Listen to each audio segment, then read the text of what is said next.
Marissa. I've been a Christian since I was younger. I started going to church when I was about 7 or 8 with my mum and sister. I made a definite decision when I was about year 7 to follow Christ for myself.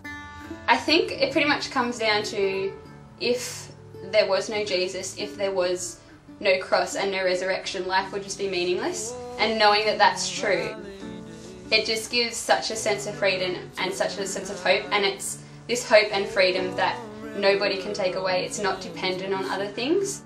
And knowing that that's true, there's no other way that I could live. Having been a Christian for a while, it can be really easy to take that for granted. But then I think remembering back to, this is God, who is God of the whole entire universe, who has created everything and is just so perfect and awesome.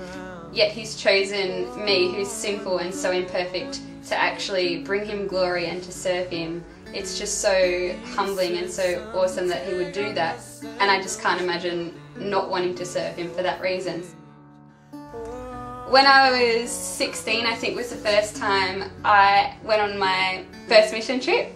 I went to India. Just going there taught me so much about God's faithfulness and His protection just throughout so many situations. My motivation behind doing those mission trips have pretty much been because that's what Jesus wants us to do. That's what He's called us to do.